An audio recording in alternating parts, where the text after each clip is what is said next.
नमस्कार मित्रांनो, माझ्या आयुष्यात मला असे अनेक अनुभव आले आहेत। जेव्हा मी लोकांमध्ये राहते तेव्हा त्यांची मानसिकता, विचारसरणी आणि आयुष्याकडे पाहण्याचा दृष्टिकोन समजून घेण्याचा मी नेहमी प्रयत्न करत असते। त्या प्रवासात मला जे अनुभव आले ते आज मी तुमच्यासोबत शेअर करत आहे।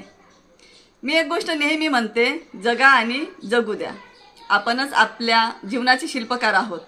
चांगलं झालं तर आपल्या विचारामुळे आणि वाईट झालं तरी आपल्या विचारामुळेच।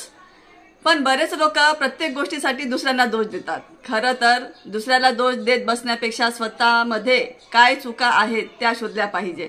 कारण जीवन बदलायचं असेल तर आपल्यालाच स्वतःपासून सुरुवात करावी लागते। आपल्या आयुष्यात असेही क्षण येतात जेव्हा आपण खूप अपयश पाहतो, तेव्हा आपल्याला हव्या त्या वेळी आपणास अपेक्षित गोष्टी मिळत नाही। तेव्हा आपण विचार करतो, माझ्यासोबतच असं का झालं। पण खरं म्हणजे त्या वेळेस न मिळालेलंही आपल्या फायद्यासाठीच असतं। आपल्या जीवनात कुठलीच गोष्ट विनाकारण होत नाही।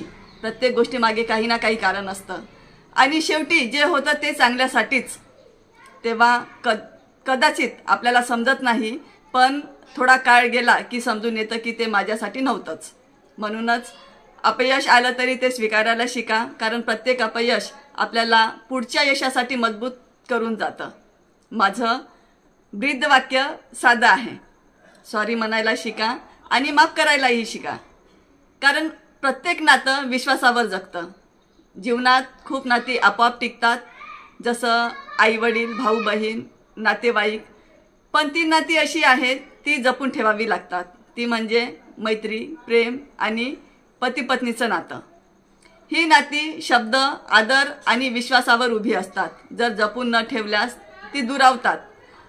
म्हणून नात्यामध्ये नेहमी पारदर्शकता आणि विश्वास ठेवणं गरजेचं आहे। आणखी एक गोष्ट मी मनापासून मान्य करते, मी जे काही करते ते फक्त माझ्यासाठी करते।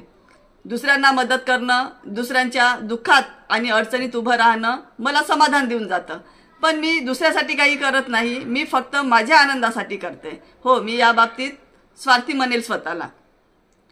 काही लोकांना वाटतं की मी समाजसेविका आहे, पण खरं म्हणजे तसं काही नाही। मला जे आवडतं, जे मला समाधान देतं ते मी करते, बस इतकंच। पण या सगळ्यात मी एक नियम नेहमी पाळते, माझ्यामुळे कोणाला त्रास होऊ देणार नाही। माझा आनंद कधीच दुसऱ्याच्या वेदनावर उभा राहणार नाही। खरं सुख तेव्हाच मिळतं जेव्हा आपल्यामुळे दुसऱ्याच्या चेहऱ्यावर हसू येतं, डोळ्यात अश्रू नाही। म्हणूनच मी नेहमी म्हणते, जीवन सुंदर बनवायचं असेल तर विचार सकारात्मक ठेवा, नात्यांना जपा, शब्दाला किंमत द्या आणि विश्वासाला कधीही तडा जाऊ देऊ नका। अपयश आलं तरी स्वीकारा, कारण तेच यशाची पायरी आहे। जगायला शिका आणि इतरांनाही जगू द्या। शेवटी आपलं जीवन आपल्या हातात आहे। चुका मान्य करा, धैर्य ठेवा, स्वतःवर विश्वास ठेवा आणि नात्यांची जबाबदारी मनापासून निभवा। मगच खरं जीवन सुंदर होतं। धन्यवाद।